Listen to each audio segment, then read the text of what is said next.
আসসালামু আলাইকুম দর্শক, আমরা চলে আসছি এক জায়গা, এক মানবিক কাজে। আসার পথে আর এক মানবিক কাজে আমরা পড়ে গেছি। এই যে এখানে যে আমার ক্যামেরার সামনে যে এক বোন আছে, উনি খুব অসহায়, উনি অপারেশন করছে।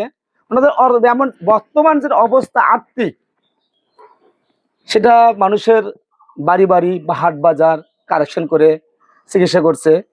তো এখন বর্তমানে ওদের অবস্থা এমন, যেটা নিজেদের ওষুধ কিনে খাবে এই টাকাটা বর্তমানে ওদের কাছে নাই। দেশ ও বিদেশ যে যেখান থেকে ভিডিও দেখবেন, আপনারা এই অসহায় বোনের পাশে দাঁড়াবেন। 10 টাকা, 20 টাকা, 50 টাকা হলেও সাহায্য করবেন।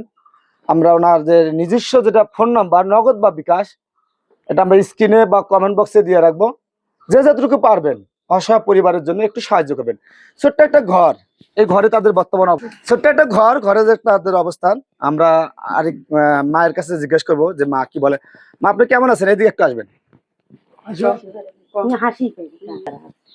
মা, ওনাদের অবস্থা সম্পর্কে একটু আপনি বলতেন। আমার অবস্থা কিছুই নাই, মনে করো কষ্ট, খুবই কষ্ট। তাই মনে করে যে 2-1 টাকা পায় তাই সাহায্য করে, এই সাহায্যের দ্বারা তার চিকিৎসা চলবে। তার মনে করো দয়া হইবে, তাই যে 10-5 টাকা দিবে, তার কাছে অনুরোধ শুনতে এই চিকিৎসা করার জন্য, এটাই আমার কাছে আমার অনুরোধ। যাক, আমি আর কি বলবো, যা বলার আমার এই মা বললো আমার এই বোনের বিষয়। আপনারা আসবেন। আমি তো ছোট ইউজার, আমার থেকে বড় বড় ইউজার যারা আছেন তারা আসবেন।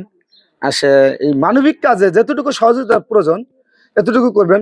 আমার পক্ষ থেকে সামান্য একটু হলে দিয়ে যাব। এখানে আমি আজকে আর এক মানবিক কাজে এসে আর এক মানবিক কাজে পড়ে গেছি।